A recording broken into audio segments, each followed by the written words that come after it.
laawol kisal ko laawol peewal e ɓantal. العالمين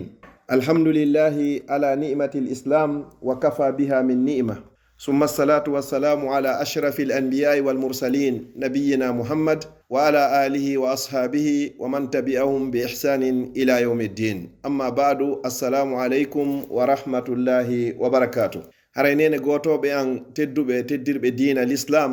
أو يتدى وبجو سنيدو وودو مرونكتا ɗum ko allah subhanahu wa ta'ala on juula e ɓurnaɗo tagi e fonko muhammadu sallallahu alayhi wa sallam kanko e ɓeygure makko nden fof e sahabaɓe makko ɓen e kala wonɗo e laawol ɓeɗo ila yawmil qiyama mi salmini on salminago l'islam salminago yimɓe aljanna ka aljanna yo allah waɗin en fof meɗen jeeyaɓe yimɓe aljanna mi turiki subhanahu wa ta'ala yo allah wurnu en e hoore ɗan gurdam haka gurdam moƴƴani en ñande tawata ko o laakara woni ko moƴƴani en mi turiki allah yo allah ƴettitu en nden ñande hande kadi en weltaniki allah subhanahu wa ta'ala ka o tagunno en waɗi en bani adama o waɗari en kulle o waɗi en kadi julɓe o waɗari en heferaɓe o waɗi en kadi jeeyaɓe mofte ɓurɓe moƴƴude e moftaji o arsiki en kadi jibinede e nder laawol l'islam e hoore dewgal sunna e farilla hiɗen jarna o allah e ɗi nemaji makko tawata ɗi wawa limade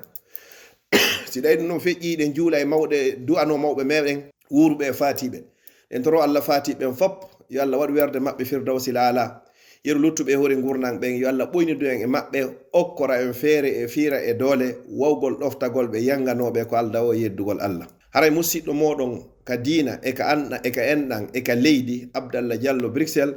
salmini on salminago hakkunde julɗo e julɗo ko woni hakkunde julɗo e julɗo ka adna ɗo ko wonoyta kadi hakkunde aaden e julɗo kadi julɗo e julɗo kay ka aljanna makko mi toriki allah yo allah waɗu kisiye e moɗon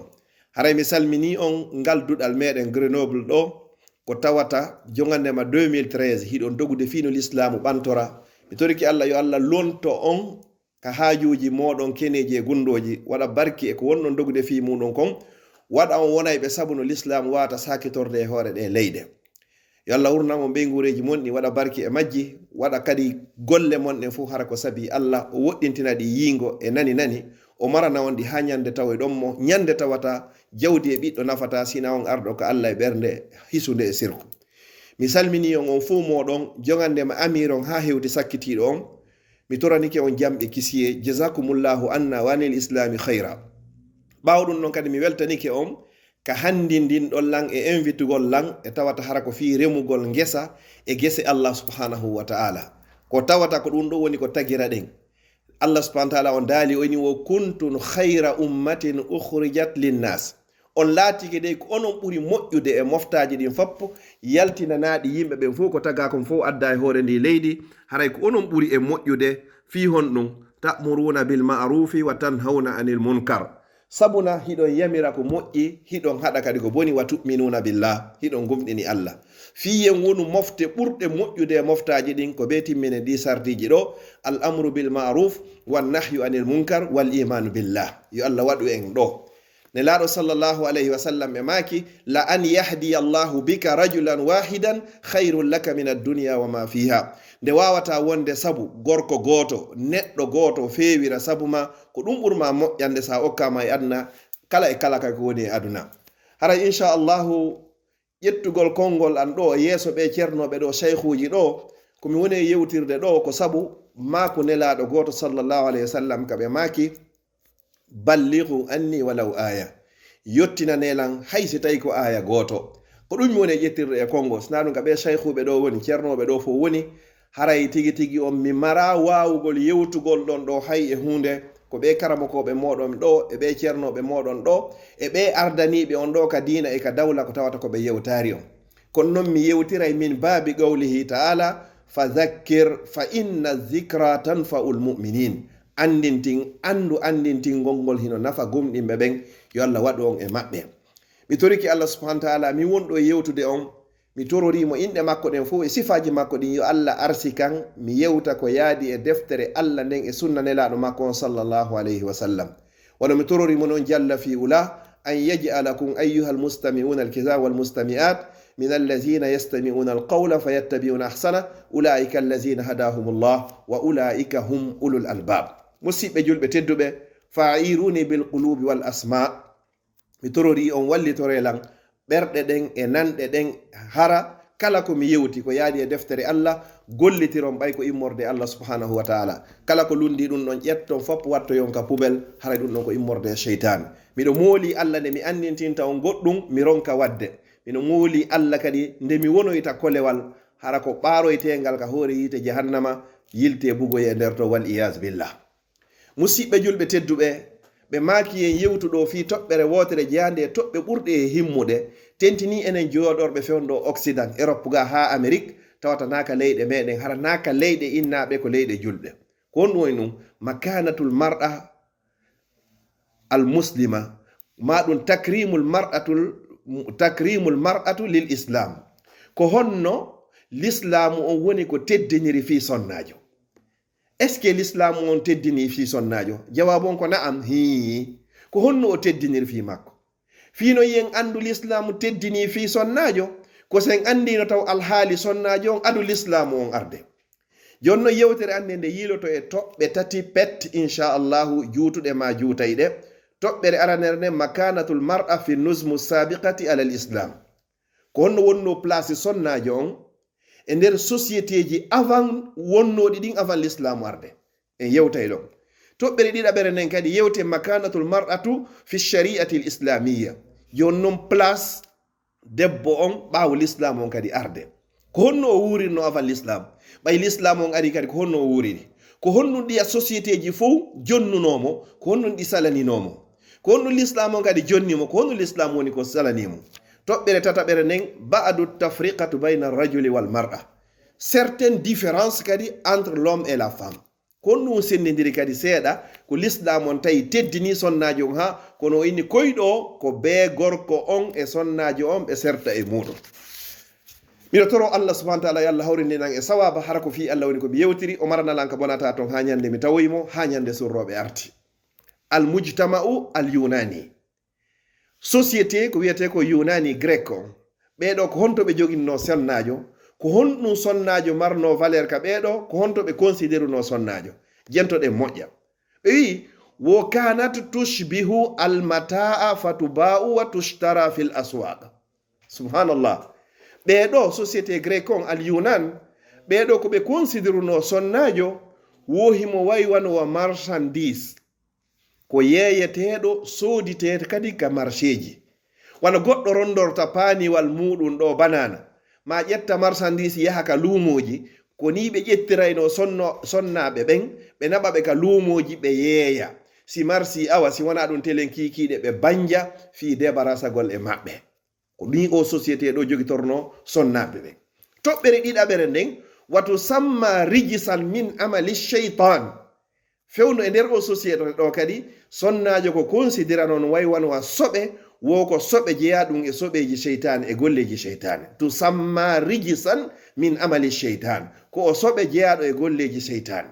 ko ni o société ɗo haqqillaji maɓɓe ɗen ko ɗo hewtino, ko ɗo ɓe naɓuno ha ɓe ƴetti sonnajo on ɓe waɗimo e o place ɗo. si tawi ɗum ɗon feƴƴi musidɓe julɓe tedduɓe, toɓɓere tammere nden laatarisu, sonnajo kadi ronatano kadi fewndo ɗo kadi e nder o société ɗo yunani ɗo almar'atu kanat lataris, hari o ronatano few kadi. nayaɓere nden kadi la tata'allam, o jannatano o jangatano hay hunde kadi ala ko sonnajo wonno ko jannete e nder o société ɗo kadi. nayaɓum ɗum e sakkitoro nden la tatasarrafu fi amwaliha illa bi muwafaqati man yali amraha, hari sonnajo on kadi mara droit kadi e jawdi makko ndin waɗugol ndi kala ko o faala, si wona hara himo wondi e waliyu makko on wonɗo proche e makko, ko on ɗon desidantamo kala ko o faala e jawdi makko ndin. ɓeɗo ko ni wonno ko ɓe jogorno sonnajo on. jon noon ɓay yehi noon hande kadi ha ɗum ɗo mutike,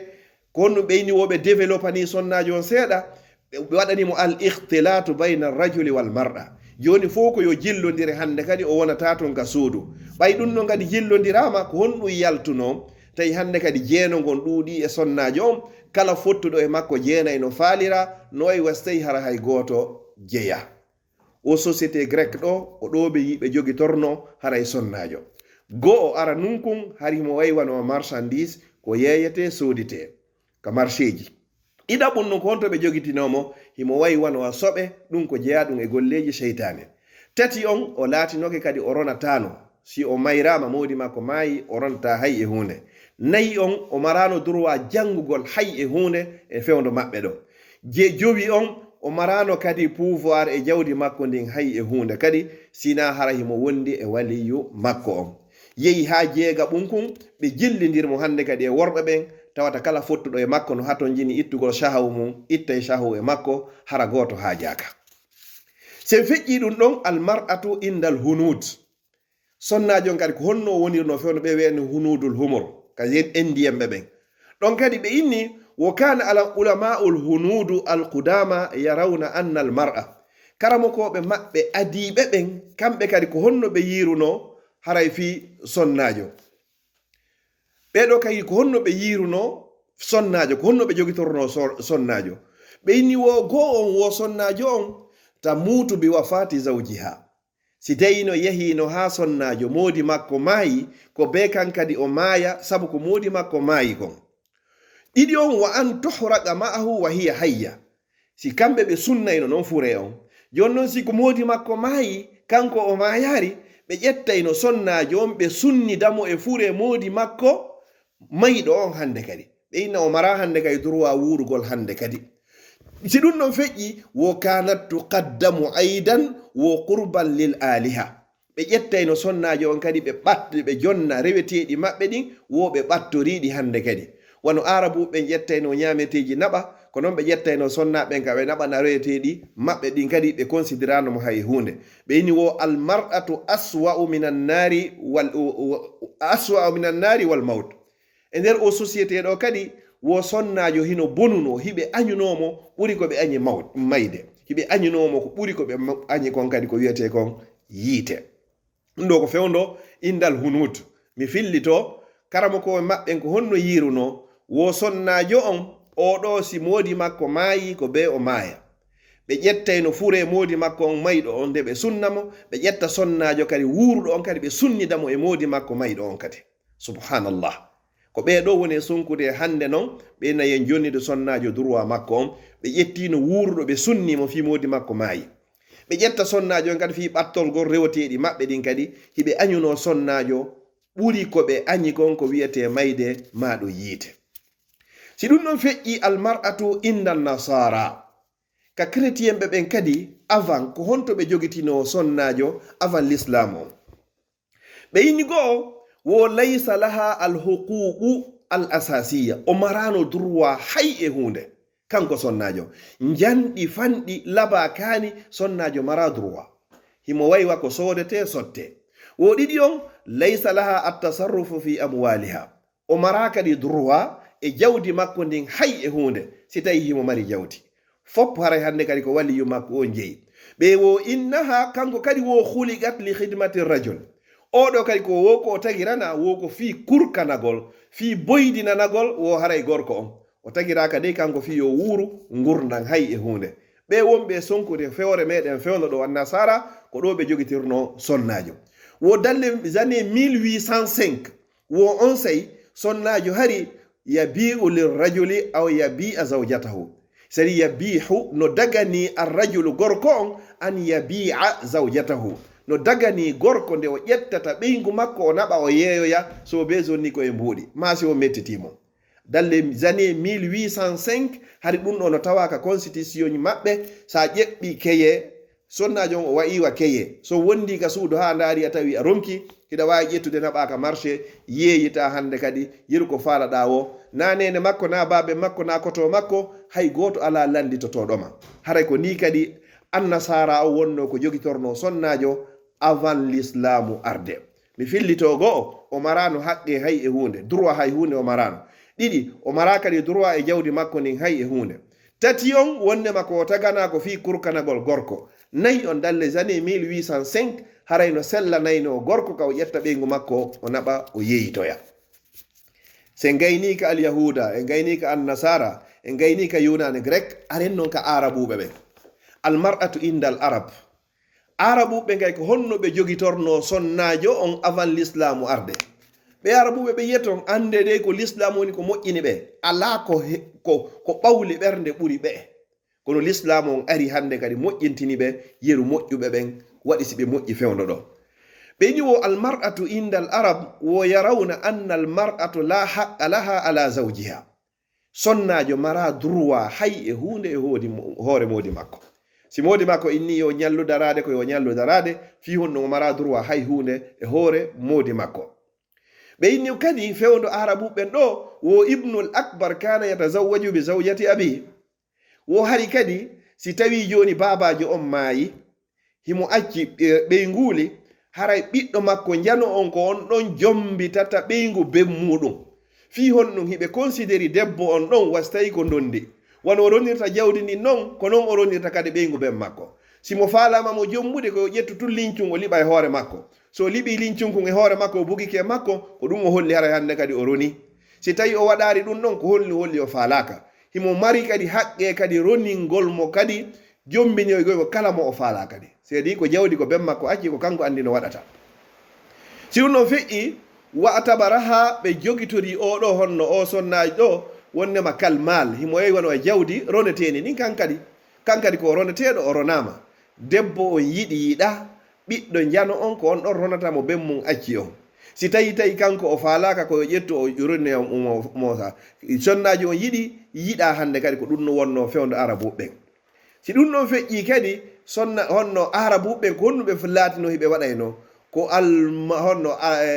ko wa'dul banat hiɓe ƴettayno si ɓe jibinananomo ɓiɗɗo debbo ɓe jesa ngayka hara bobon himo wuuri ɓe ƴetta ɓe ubbamo ton wo kulol basal e kulal ko wiyete kon haray tampere ɓeɗo ko ni wonno ko ɓe gerdayno ko ɗum Allah subhanahu wa ta'ala on daali wa izal maw'udatu su'ilat bi ayyi zambin qutilat si tawi koye bobu hoye ubbano koye hino wuuri koye landitike koye na eni joomi amen ko honɗum e bakkatu men wanno ha men ubba meɗen wuuri nde ñande ko ñalade sattude ɓayli hay hunde ala ko ɓe waɗuno kadi ko ɗum honno Allah daalino ko kadi wa idha bushira ahaduhum bil untha dhalla wajhuhu muswaddan wa huwa kadhim si goɗɗo ari no yeytinoke gorko o inni haray ɓeygu ma de jibini o innama e ko bobu honɗum o inna ko bobu suddiɗo dhalla wajhuhu muswaddan yeeso makko ngo wonta ko ngo ɓawluɗo wa huwa kadhim hara himo suni yatawara min al qawm hara himo suuɗo tun o falaka goto yiyamo o falaka hay e goto andanamo ɓeygu makko jibini jaka yo ko jibini kon haray ko ɓiɗɗo suddiɗo nokku go kadi Allah daali yewti fi maɓɓe wo qad khasira allazina qatalu awladahum safahan bi ghayri ilm gomɗi hayri perdi ɓen warnoɓe ɓiɓɓe muɗum ka ɗayre ko aldawo e gandal ɗum ɗo fu haray ko sabu fiwata o so ko jiwun ɗo kun janɗu kun mawna ɗum ɗo arabu ɓen waɗayno sonnajo ɓe innayɓe hande ko yo buumo wata o yaltu wata o waɗnum na arabu ɓe waɗɗum ko l'islamu addi ɗum ala sonjuɗo sonnajo ɓuri golleñol wiyetegol arabu hakaza kana halul mar'a ko ni wonirno sonnajo alhaali makko e ɗi mujitama aji feƴƴuɗi fof communauté ji feƴƴuɗi fop ko ni ɓe jogitorno sonnajo hatta ja al islam ha l'islam on noon ari wa harraraha o liberi sonnajo on noon hande kadi sawa'un fil gharbi aw fi sharq foti kaka arabu ɓen foti kaka portoɓɓen ko l'islamu ari yaltini sonnajo e ko o wonno kon e muɗum seede muɗum goto e sahabaɓe wiyeteɗo Qays ibn Asim oɗo arno ka nelaɗo sallallahu alayhi wa sallam o inni nelaɗo min mi wari mi ubbi mi jasi mi iri ɓiɓɓe an 13 riwaya go ɓeyni ɓiɓɓe an 12 ɓeɗo fof mi ubbunoɓe fewno jahiliya avant l'islamu arde ndare musidɓe julɓe tedduɓe ɓiɓɓe makko 12 riwaya go ɓiɓɓe makko 13 ɓeygu makko jibini o jasa ngayka o ƴetta ɓeɗo foppo o ubba o ukka nder ton hande kadi hara ɓe hiɓe wuuri way zal maw'udatu su'ilat so yi qur'an yehi ha yewti fi hunde haray pelleti hunde nden hinde wondi e nafoore hinde himmi kadi joni noon o yeeti ɗum ɗo nelaɗo sallallah alih sallam nelaɗo maaki inni o yaw o rinɗina dande yeruɓe o wari ɓe o inni nelaɗo sallallah alih sallam min de miɗo mari geloɗi bus nelaɗo sallallah alih sallam maaki yaw hirsa geloba ɓe fi aaden goto toroɗa Allah subhanahu wa ta'ala yo Allah o yaafama o tori o yehi kadi o waɗi ɗum ɗo Allah subhanahu wa ta'ala on yaafimo musidɓe julɓe tedduɓe ko ndeɗo wonno toɓɓere aranere nden ko honno wonno alhaali sonnajo on avant l'islam joni noon toɓɓere wonde arde ɗo nen ko nde ɗo wonno mawdu on kono so yewtano ndeɗa faqidu shay'i la yu'ti sa andari valeur tampere ka wonnoɗa non a wata andenema mo joguiɗa o fewno ɗo mi yollita ɗon goɗɗum hande enen ɓe musidɓe haalayɓe ka haala kami woni haalde ɗo hande ɗen jooɗi Occident ɗen jogui kaydiji européen buy e meɗen si calculi ka iwi ton e nder fulawaji ko wallahi haray hay welo ko kara han hewtiroyta ka koɗoli maɓɓe wona fere moto wona fere oto hara avion feƴƴirta hay ka hoore hoɗo maɓɓe hande ɓen hiɓe jooɗi Occident hiɓe jogui kaydi européen hiɓe joginde otoje ɗe ɓe faala hiɓe waalade cuuɗi ɗi ɓe faala hiɓe jogui salaire ji maɓɓe hiɓe ñamude ñameteji ɓe faala hiɓe jogui sonnaɓe ɓe faala ɓe yiltoɗo kay ɓe yeddo Allah landoɗaɓe si ɓe marsude ɓe inna ala e marsude darene maji ko yedduɗen anditi ko honto yiwɗa e nder Fuuta hay sa hewtoyari Fuuta anditi leydi ma ndi lagine dari hande ka jooɗiɗa ni min o wonɗo e wolde ɗo no gasa so yeehi ka an hay welo ko kara han hewtiroyta ton wona fere moto ma oto ma avion feƴƴirta hay dow ton hande ɗen jooɗi ɗo nemaji fuɗɗori ko komi jooɗiɗo miɗo wolde ɗo adna on fof no sutilan fewno ɗo ɗum ɗo goo ko nemani zalika fadlullah ɗum ɗo ko ɓural Allah yu'tihi mo okka ngal man yasha kala ummo yari no woodi woɓɓe fewno siɓɓe meɗen ko ɓe jiɓi ko siɓe heɓay ko ɓe ittira kooƴe ma ko ɓe soƴƴira ma ko ɓe hirtora an Allah ittima e ɗum ɗo no woodi woɓɓe fewno hiɓe joga hiɓe jogi hiɓe jiɓi siɓe hetta e hoore maɓɓe an Allah ittima e ɗin ɗo hande no woodi woɓɓe meɗen wuurɓe Occident ɗo ɓe mapaki hayye hunde fi gurdam maɓɓe ko ɓe ñama kamɓe ɓeygure maɓɓe ɗum ko ha ñande Allah subhanahu wa ta'ala woni ko yettiti ɓe Allah sortima e ɓen ɗon fop zalika fadlullah yu'tihi man yasha komi hikkinta ɗon la in shakartum la azidannakum mi wondi so yettila min Allah mi wondi mi ɓeydanayi on musidɓe julɓe tedduɓe neñiraɓe e bandiraɓe yetten Allah subhanahu wa ta'ala e dow nemaji ɗi o nemini en hariɗen e nder tampere lagine on sayi fof hino ɓuttika nder galleji hande hettare waɗi nemaji waɗi cellal no woodi ñawdagal no woodi cuuɗi hino woodi hoolare hino woodi sécurité no woodi kala ko falɗa hino woodi hande cuuɗi ɗin hino wuli kat hino huɓɓi ayinna yiite jahannama woni nder ton est ce que en yetti nemaji Allah ɗin mo beyo landito hoore mum si tawi ko ni wonirnoɗa ka meɗen en tori Allah yo Allah yaltingen e muɗum si ɗum ɗon feƴƴi musidɓe julɓe tedduɓe makanatul mar'a fi shari'ati l islamia place sonnajo on ka nder sharia islamu hande kadi musidɓe julɓe tedduɓe wo qarrara al islam l'islam on noon ɓay o ari o desidi hande kadi o décréti hande kadi al musawa fonnugol baynal jinsayni hakkunde noneji ɗin ɗiɗi hakkunde gorko e debbo ɗon ɓay l'islam ari ko ɗum ɗon haray woni koye woni bi suratihin kamila e mbaadi timmudi kadi ko noon mulahizan al khasa'is mo wattay noon hakkil kadi ka hana fotugol ton e ka hana ka fotede ton kadi no woodi ka gorko e debbo fotata no woodi kadi ka gorko e debbo ɓe fotata ila yawmil qiyama en adda joni valeur ko l'islam on jonni wonande sonnaji on kon addoyen kadi hande kadi ko honɗum e honɗum kadi woni gorko e sonnaji woni ɓe fotata fuɗɗoren ayeji qur'an ko Allah tippini hande kadi valorise sonnajo teddinimo kadi ka nder l'islam Allah inni honɗum wo fastajaba lahum rabbuhum anni la udi'u amala amilin minkum min zakarin aw untha gorko wo debbo wo Allah o jaabinanaɓe fof wondema o yeɓata golle kala moƴƴino golle foti ko gorko foti ko debbo ɗo waɗi ɗo légalité entre l'homme et femme man amila salihan fali nafsi kala golluɗo ko moƴƴi o gollani hoore makko wa man asa'a fa alayha kala bonnuɗo kadi bonnani hoore muɗum ɗo c'est l'égalité entre l'homme et femme daro e aya on e suratu ala imran Allah feƴƴi ɗon o inni man amila salihan min zakarin aw untha wa huwa mu'minun falanuhyiyannahu hayatan tayyiba kala e moɗon kadi golluɗo ko moƴƴi hara ko gomɗinɗo foti ko gorko foti ko debbo women wurnaymo gurdal laaɓuɗam moƴƴuɗam yoɗuɗam o wura ko malaɗo o maya kadi ko malaɗo Allah hokka mo aljanna foti gorko foti ko debbo ɗo kadi waɗi légalité hakkude gorko on e debbo on légalité entre l'homme et femme daro e aya on e suratul nahal si ɗum ɗon feƴƴi Allah subhanahu wa ta'ala kadi o ewni dow to e suratul baqara o inni wala hunna mislu llazi alayhinna bil ma'ruf no wodani sonnaɓe ndey haqqeji e droit ji e devoir ji sifa ɗin haqqeji e devoir ji kay fawiɗe gorko on kadi ko fawi gorko on fop haray no fawi soddi ɗon ko gorko on hani jonnitude debbo on kan hani mo jonnitude sifa muɗum e suratul baqara ɗum ɗo ko Allah subhanahu wa taala woni ko yewti ɗum ɗo ala yeddode e muɗum. est ce que ko ni wonirno avant l'islam? wallahi nani wonirno se koko jannguɗen ɗo joni. si ɗum ɗon feƴƴi musidɓe julɓe tedduɗe, harraral islam,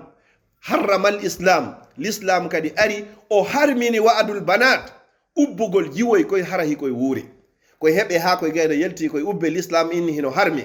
haray noon enen kadi fewno ɗo no woodi no wonɗen warirde ɓikkoy koye hara ko indirect, yewgol bulo koye jiiɗi, ɗum ko wargol ɓe ko wa'adul banat. innugol min mi heɓi gotum ma ɗiɗo e ɓeɗo yonilan ko wargol ɓiɓɓe ɓen, ɗum ko wargol waɗgol planning familial, woɗɗinirgol hakkunde ɓiɓɓe ɓen hino dagi. amma bulokol yiidi hino harmi no harmi si wona hara ko sabu ganto. sonnajo so jibiniri joni dikkuru e jatturu e tammo e nayaɓo fof hara ko opération, ɓe inni hande kay risque no woodi fi wonki makko kinka jowaɓo si tawi ko sabu ɗum ɗo buloki ella ala. amma innugol dankagol ngol ɗum no ɗuuɗi no wondi e sonja no harman ma. wala taqtulu auladakum, watan waru ɓiɓɓe moɗon ɓen khashyata imlaq, ka kulol tampere ma ka gulol basal. nahnu narzuqukum, ko mene woni ko arsika wa iyyahum e kamɓe kadi. arrizqu biyadillah, arsike koye juuɗe Allah woni. jento ko Allah subhanahu wa ta'ala yewti e suratu zariyat, wa fis samai rizqukum, kaga kammudo ga woni arsike moɗon on, wa ma tu'adun, e kala konko anduɗon hiɗon foda ko dow ton woni. wala taqtulu auladakum, wata on warude ɓiɓɓe moɗon ɓen kulol basal ma kulol tampere. si ɗum ɗon feƴƴi qala nabi sallallahu alayhi wa sallam, ɗo ko ayaje seeɗa wonɗen e ƴettude fiyen andu vraiment l'islam ko arno teddini fi o sonnajo. nelaɗo sallallahu alayhi wa sallam kadi ɓe watti hoore ɗon hadiseji dolle ƴetten seeɗa e majje. nelaɗo sallallahu alayhi wa sallam ɓe maaki manubtuliya min hasihi lbanat bi shay'in fa ahsana ilayhinna kunna lahu sitran min annar, rawahu lbukhari. oɗo petti yoni ko valorise sonnajo, ko valorise ɓiɗɗo debbo, ko hanuɗe yiɗirgol ɓiɗɗo debbo. fi honɗum en fof meɗen hiɗen huliyite jahannama. jenteno ko ɓurna ɗon maaki woma nubtoliya min hasihi lbanat, kala mo allah on jarribori okkede ɓiɗɗo debbo, fa ahsana ilayhinna, o moƴƴi e maɓɓe, o neyiɓe neydi l'islam, o janniɓe l'islam, o janniɓe no ɓe wuurira e no ɓe mayira kadi. wo kunna lahu sitran min annar, wo ɓeeɗo ɓe wonano yeymo heedo immorde e yiite jahannama. ko ɗum faala ɗe ɓuri ɗum ɗo ɓeynarde ɓiɗɗo gorko ko rewɓe ɓen wawata wonanoydema sabu heedode a yiyoyta yiite jahannama yiyoytama. wata Allah hollo e yiite jahannama yo Allah lombino e insirate. kunna lahu, ɓe laatanoytomo sitran, ko ɗum woni heedode hijaban minan naari e ɗatori ko yiite jahannama. hadis on ko fillimo ko imamul bukhari, himo selli ken. si ɗum ɗon feƴƴi goɗɗo goo kadi nelaɗo sallllahu alayhi wa sallam ɓe maaki honno wa jaa fi sunani abi daoud wa ibnu hibban, ari e ɗe sunani abu daoud e ka ibnu hibban, qalu nabi sallllahu alayhi wa sallam man kanat lahu, kala on mo laatani, kala on marɗo, salasa banatin, ɓiɓɓe tato rewɓe, aw akhawatin, ma bandiraɓe tato, aw bintani, ma ɓiɓɓe ɗiɗo jiwɓe, aw uhtani, ma bandiraɓe ɗiɗo, fa addabahunna, o ne'iɓe, wa ahsana ilayhinna, o moƴƴi e maɓɓe,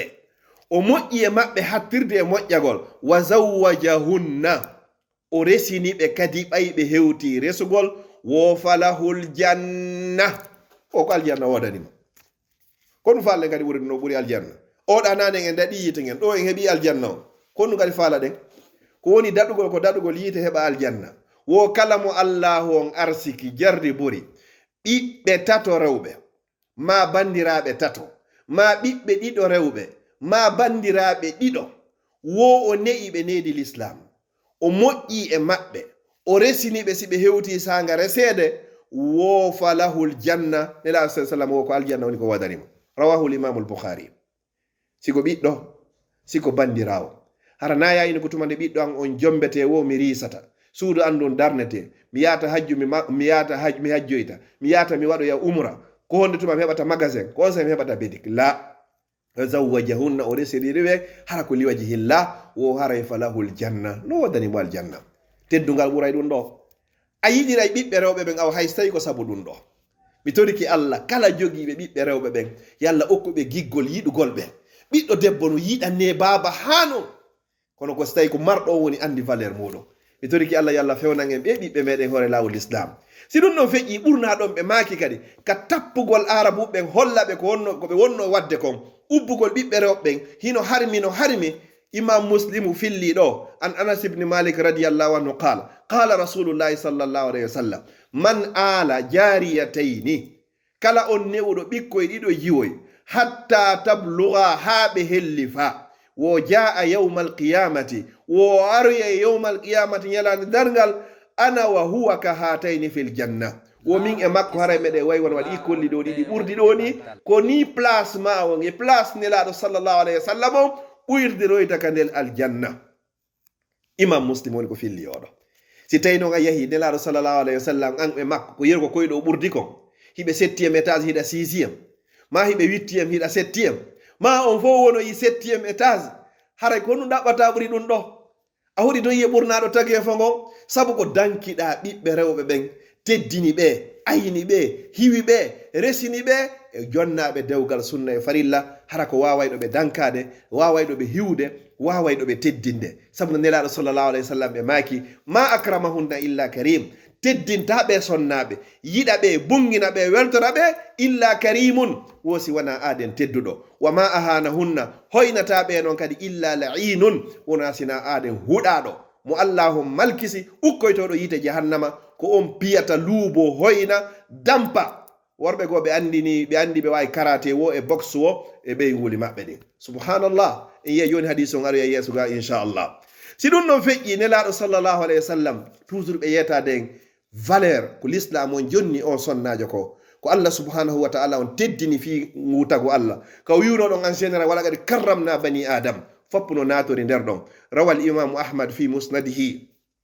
imam ahmad fi liga ka deftere makko an ɗogbat ibnu amir al-juhani qala sami'tu rasulallahi sallallahu alayhi wa sallam oɗo o wi wo o naniri noppi makko ɗen nelaɗo sallallahu alayhi wa sallam hiɓe maka man kanat lahu 3 banatin wo kala on jogiiɗo ɓiɓɓe tato jiwɓe fa sabara alayhinna o muññodi e maɓɓe kadi wa saga hunna o yarni ɓe wa kasa hunna o holtini ɓe o ñammi ɓe kadi wo min jaddatihi ko ɗum woni min maalihi e jawdi makko ni wo kunna lahu ɓeeɗo laatanoytomo hannde kadi wo hijaban heeɗo minannare yiite jahannama o hadis ɗo himo ka deftere musnad imamu ahmad bun hambal rahimahullahu taala rahmatan wasiya wa askanahu fasiha jannati ɓeɗo ɓe wonanoyte heedode an e yiite ngen sabu kum ɓikku ngotum ma ɗiɗo e ma tatoy goɗɗo landino nelaɗo sallallahu alaihi wasallam tawi kanko ɓiɗɗo goto jogi oyni so tawi noon ko goto nelaɗo maki hay so tawi ko goto teddinmo tun aynamo e mbako ino yurmi honno dareno ɓe sonnaɓe lettirteno avant dareɗo kay nokkeli goo so daari télé wano a inde pakistan to ko sonnaɓe waɗete haray hino yurmi hino hulɓini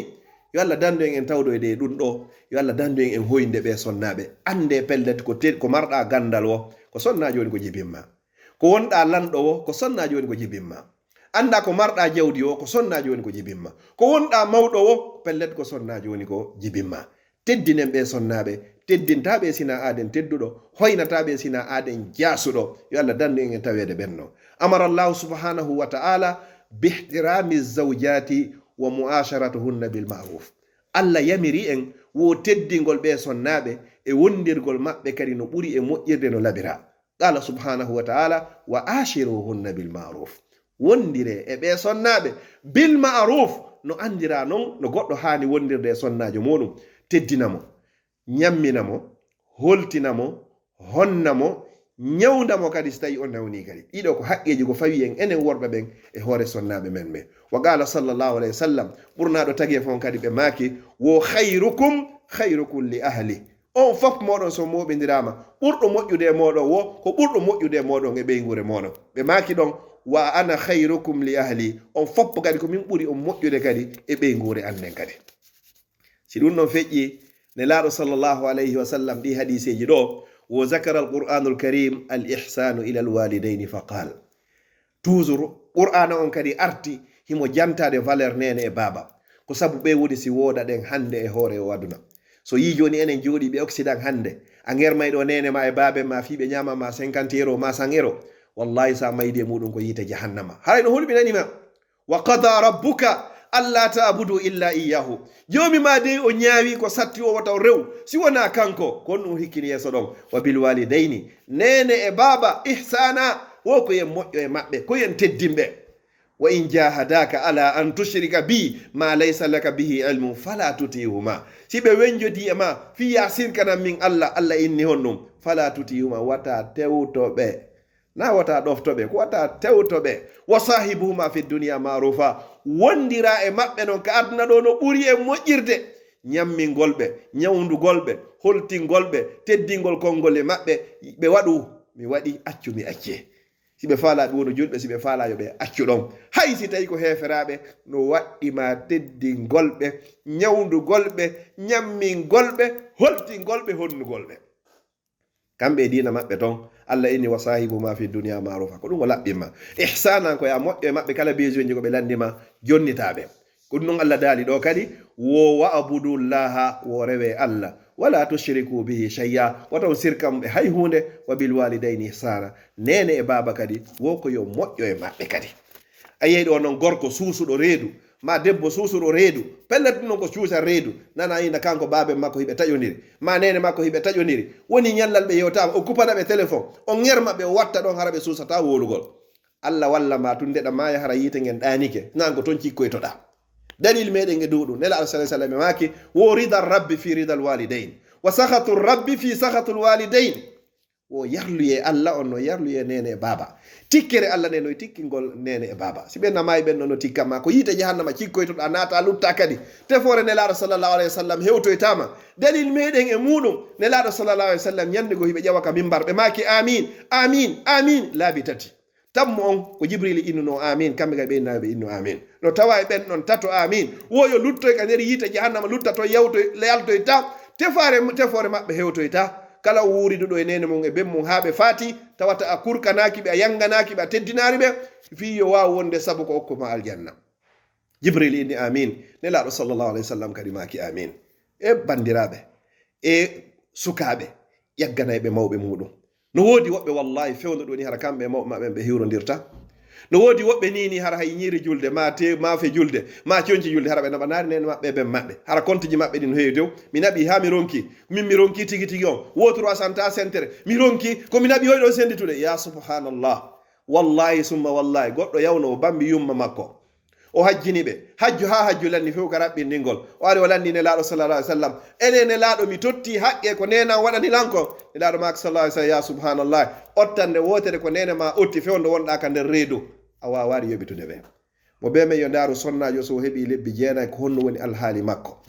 ko dongal tawata sa rondike ngal goto wawatama rotinde sina tuma nde hewti ko dongal tawata sa rondike ngal goto wawatama jaɓande siko ndungu ko onon siko ceeɗu ko onon siko walagol ko onon siko daragol ko onon siko joɗagol ko onon siko turagol ko onon siko ɓantagol ko onon siko ñamgol ko onon siko walagol ɗanagol kala ko ardi ko onon goto yiɗarima ha wowma jaɓande wa gada rabbuka alla tabudu illa iya wa bilwalidayni ihsana nelaɗo sallallah alih w sallam e maaki ɗo ko nene baba fof o hawtidiri o particulier noon yeeso gon nene jotum woyni wa wassayna al insana bi walidayi ihsana min wasike de neɗɗanke o min yamiri neɗɗanke o nene makko e ben makko yo moƴƴo e maɓɓe o wacci ɗon babajo on oyni wo hamalathu ummuhu kurha nene makko sowikemo e hoore tampere wa wada'athu jibinimo kadi kurhan e hoore tampere wa hamluhu wa fisaluhu 30 shahra sowa gongol ha entoya howo ko lebbi 3 lebbi 3 goɗɗo hino wondi e hunde wotere e soñja goɗɗo noon daro ƴaggana o ɗo kadi nelaɗo sallallahu alayhi wa sallam jaa fi lhadise ay nabi sallallahu alayhi wa sallam anna rajulan sa'ala gorko ko arno o landi nelaɗo sallallahu alayhi wa sallam oyni ya rasulallah man ahaqqu nnasi bi husni sahabati nelaɗo yeeto lan yimɓe ɓen fof maɓɓe ko hombomi ɓuri hanugol moƴƴagol e muɗum landal ñanal nelaɗo sallallahu alayhi wa sallam e maaki ummuka ko nene ma ko taga kon fof ko hanɗa ɓurgol moƴƴagol e muɗum ko nene ma ena gorko oyni naam oyni si nene an feƴƴi summa man ko homba kadi nelaɗo maaki ummuka nene ma oyni mi nani kadi ka tammun oyni nelaɗo ko homba kadi summa man nelaɗo maaki ummuka nene ma hatimmi laabi 3 kana e ɓun nelaɗo maaki summa abuka hooti ben ma noon kadi neniraɓe e bandiraɓe e sukaɓe o ɓe yo calculi alhaali muɗum on hakkunde muɗum e yumma mum e ben mum ko honno wayi o ɓe yo ndaro ɗon ko komi wolɗo ko hadisaji ko muttafaqun alayhi tun kadi fottaɗi e muɗum ma muslim tun ma boukhari tun ɗi foppo hiɗi selli ndaro ɗon alhaali ma on ko honno fewnori an e yumma maɗa ñawana ɗon hoorema si tawi hino moƴƴi wi alhamdu wa shukru lillah sa andi o moƴƴa etoɗa moƴƴinti noon toroɗa ɓe yaafuye ko adi lawade. Ñande goɗɗo yumma makko feƴƴini, goɗɗum nodda e mo inna ko ayyo kaarijo ɓeɗen jabinirayno du'a sabu yumma ma. Hande yumma ma maayi, alamu men jabinirta du'a ma sabu mum. ɗaɓɓu gollal moƴƴal ngal gollata ko du'aji ma ɗi jaborta sabu muɗum. Nelaɗo sallallahu alayhi wa sallam ɓe maaki wo anna rajulan jaa kadi gorko go kadi arino ko nelaɗo sallallahu alayhi wa sallam yastashiruhu fil jihad. Mo faala yo nelaɗo dungam mo yoɓe yaadu fi waɗoygol jihadi fi sabilillah. hiɗo gandi noon baraji ko woni e jihadi. Sa maayi ton ko a yanɗo shahidi ko direct ka aljanna. Fa qala nabi sallallahu alayhi wa sallam, ɓurnaɗo ɓe maaki, alaka walidani, ene hiɗa mari nene e baba wuruɓe? Fa qala rajulu naam. Gorko on inni hi yummange bemmaga no maaki. Qala nelaɗo sa ilzamhuma, yaw wonda e maɓɓe, fa innal jannata tahta aqdamihima. Allahu akbar. Yaw wonda e maɓɓe, andu aljanna on no ka ley tundaje maɓɓe kamɓe ɗiɗo. ɓay ko aljanna ɗaɓɓoyta to yaha shahidi, aljanna on no ɓadima ɗo hande kadi. ɗum wodi hadis ko hayso ɓeynimo ɗo wo aljanna to tahta aqdamil ummahat, wo aljanna no ka ley tundaɓe. oɗo noon no gonginimo ton hande, ilzam huma, yaw wonda e maɓɓe, fa innal jannata no aljanna on tahta aqdamihima no ka ley tundaje maɓɓe.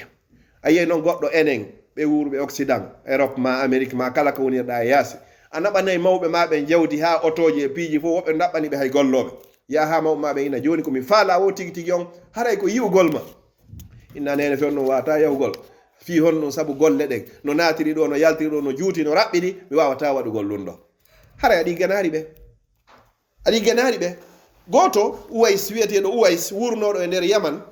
o wuru no gurdam makko fof ha nelaɗo sallallahu alaihi wasallam andi fi makko. o yiwari Yaman, o yehi Madinatul Munawwara fi yidugol e nelaɗo. tawi ko fi hon non, tawi yumma makko nawyi, ɓe nawni ɓe ronki, tawi o heɓari mo wawata accitude en yumma makko fi yo yahu waɗoygol hajjo. nelaɗo sallallahu alaihi wasallam yeeta fi makko wahayu ari yeeti nelaɗo fi makko. nelaɗo sallallahu alaihi wasallam yeeti sahabaɓe ini goɗɗo wari e yureɗo Yaman wiyeteɗo Uwais, on komo du'a mum jaboto. woni ha nelaɗo sallallahu alaihi wasallam faati o arari, Seydina Abubakar lonti faati o arari, Seydina Umar o aroy e lontal makko. woni sanga kala tuma hajjoyankoɓe ɓen iwri Yaman ton ɓe landoto ene hino hakkunde mon kaarijo wiyeteɗo kaarijo, ɓeyna o way on himo wonde yumma makko, haray o wawari argo. nde Seydina Umar tori Allah wata Allah warumo hatuma nde o yi on non. wonoy ha hitande go yumma makko noon ɓay feƴƴini ton o aroy noon hakkude hajjiyankoɓe ɓen o arde e maɓɓe. nelaɗo sallah Seydina Umar landi fi makko ɓe inni o wari ha o tawimo, inni ko a wiyete kaari, yoɓi kaari, o inni hi wo nelaɗo yetino men kala yiwɗoma yo toroma du'a komo a du'a mo jaboto, sabu fi honɗum ko a ɗigganɗo yumma ma. subhanallah, nelaɗo yetama fi goɗɗo ɓe yiyarimo sabu ko danki yumma makko.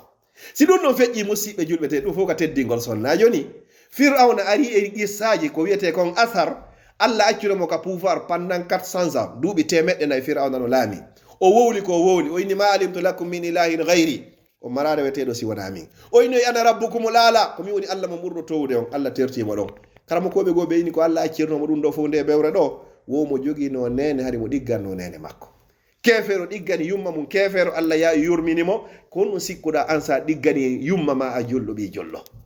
mi toriki Allah yo Allah arsiku en wawgol ɗiggalngol mawɓe meɗen ɓen, ɗoftoɓe kadi e hoore ko yiɗi o yarli. musidɓe julɓe tedduɓe, hakaza nara anna al islama yanzuru ila al mar'a nazratan takhtalifu amma kanat alayhi fi l mujtama'ati sabiqati alayhi. ko ni yiruɗen ɗo musidɓe julɓe tedduɓe, no l'islam on valorise teddiri jonnidi debbo teddugal kadi hande valeur kala ko sonnajo jogi yo andu ko l'islam jaɓi. so jaɓi l'islam andu o jaɓi ko l'islam teddinimo, so jaɓari ɗum yo andu pellete o artika wonno ara non ɗon. musidɓe julɓe tebbuɗe, watarabal islamu lil mar'ati bil huquq, l'islam on ƴetti noon haqqeji ɗin fof jonnide sonnajo on ha waɗimo hande kadi tedduɗo e hakkude communauté on hande kadi ko ɗum tawata hande sonnajo so tawi himo teddi hakkude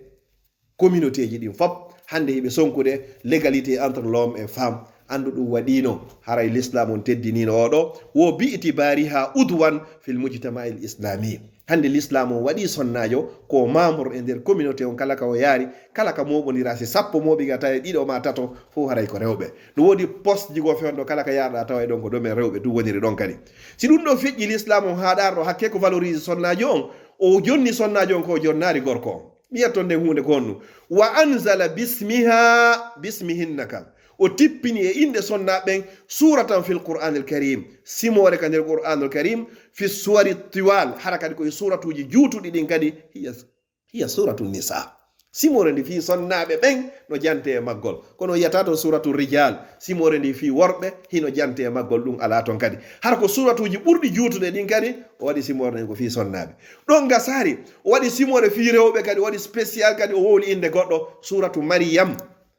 nden no ko jangetede ila yawmel qiyama nene men mariyam wa suratu nur ɗum ko fi sonnaɓe no wa suratul ahzab ɗum fof ko fi sonnaɓe ni daroye toon wa suratu talaq simore nde fi kergal kadi wa kazalika al mumtahana ka ɗum ka fi sonnaɓe wa gayri zalika min assuwari wal ayati fil qur'an al karim e suratuji goo mujadala e ko nanditata e muɗum e ayeje ko yewti fi sonnaɓen o addo e noktugo ɗo nde toɓɓere ɗo kaw jonni sonnaɓen ɗo simore nder 114 sura ko fandi o hiɓe jogii toon ɓuri suratuji jowi ha 10 ɗiɗo fof ko valorise kono yiyata to suratu rajul ma suratu rijal ala few jo ko ɗum ɗo ko teddingol hollugol l'islam o valorise jonni o sonnajo teddugal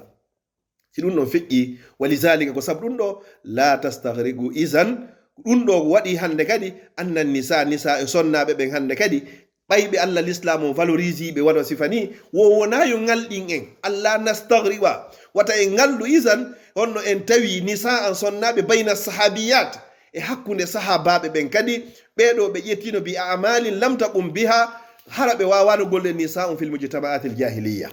fewno sahabaɓe no woodi sahabiyat ɓe waɗuɓe golle tawata golle ɗe ɓe waɗi ɗen hay goto e sonnaɓe wawani wadde sifa majje kadi fi hon ɗum ƴetten sere laqad asbaha min baynihinna woni e hakkunde sonnaɓen fewno sahabaɓen hon ɗum waɗa mugatilat haɓaynoɓe ka jihadiji ɓe waɗayno tabibat honno médecin ɓe kadi si tawi no worɓe ɓe mbari mi nanoma ko sonnaɓe wonno ko ñawdayɗo kadi muhajirat feruɓe kadi iwi makka yehi madina iwi makka yehi habasha hara ko laabiji ɗiɗi kadi umayya ɓe waranoɓe sumayya kanko ada warede ɓeɗo fof ko sonnaɓe darino en heeɓi kadi e sonnaɓe honno arrawiyat filleɓe hadis nene aisha en ummu salama en sifa ɓen fof no filli hadiseji nelaɗo sallallah alayhi wa sallam hara ko tedduɗi kadi alfaqihat famunoɓe fiqhu kadi nelaɗo sallah alayhi wa sallam makuno ƴette feccere dina moɗon fappo e nene aisha alhafisat lil kitabi wa sunna en heeɓi maɓɓe kadi hunjiɓe qur'an hunjiɓe haji hadis nelaɗo sallllahu alayhi wa sallam hara ko ƴettuɓe golleji minal wasaif e golleji tawata ko tiɗunoɗi kadi saabu honnon ko l'islam o valorise ɓe kon ɓe woni ɓe waɗoyi jihadiji ɓe feri ɓe waɗi jihadi fi sabilillah ɓe hunjike ɓe fillike hadiseji ɓe hunjike qur'an ɓe ne'ino fayɓe ɓe yaltini sonnaɓe ko kamɓe ɓuri ɓe karamokoɓe ɓe nanɗo no ɓuri e lollude fop haray ko nene maɓɓe hunjini ɓe qur'an haray ono neneɓe fewno kadi yaka seede mo mo ɓema yo ndaar ko jelu hunjini ɓiɗɗo mum e si tawi hara ko songugol tum fi mbuko e maɓɓe koye wal iyasu billah musidɓe julɓe tedduɗe so ɗum ɗo feƴƴi warta qat al mar'atu bi zalika al hadaratu bima ataha laha al islam min huquqin ko sabu ɗum ɗo sonnaji on towiri o wawi wowlugol o yaltiti hande kadi ɓay l'islam o jonnimo haqqeji makko ɗin landike mo devoir ji makko ɗin no tawa e haqqeji ɓurɗi mawnude ko l'islam on valorise jonni sonnaji honɗum haqqu taallum ɓeyni sonnaji kay mo duwa janngugol avant hari sonnaɓe ɓe janggatano avant l'islam ɓeyni sonnaji on kadi no duwa janngugol no tawa e haqqeji ɗi gay ko l'islam on jonnimo kadi haqqul amal ɓeyni mo duwa kan kadi gollugol si tawi o timmini condition ji ɗin ko wata wonde ha o golla wa akhiran toɓɓere sakkitoto nden si tawi l'islam noon addi valorise sonnaji on jonnimo teddule ɗen fop himo hani teddingol l'islam jaɓa l'islam on kadi ɗofto ko l'islam innimo yo waɗu kon acca ko l'islam innimo yo accu kon joni noon mbaɗu tafriqatu bayna rajuli wal mar'a ɗo woodi toɓɓe ɗon e yewtay ɗo ɗe nayi petti inchallahu daroɗen ɗon ɗen ɗon différence no woodi hakkunde gorko on e debbo on ɓe wawata fotugol e majje ila yawmel qiyama ko noon allah woni ko waɗiri naafi yehi ha l'islam jonnimo ɗe teddule ɗen fop hande kadi o daro e sonkugol e ƴoggugol kadi hoore gorko ko be piiji ɗin ɗi fof ɗi fota no woodi ka fotatake toon few goo a tafriqatu fil aba'i l maliya ka dépense légalité wata wonde ɗon ko gorko o woni ko allah on fawi fiyo konngol makko ngol nane kadi ka nder suudu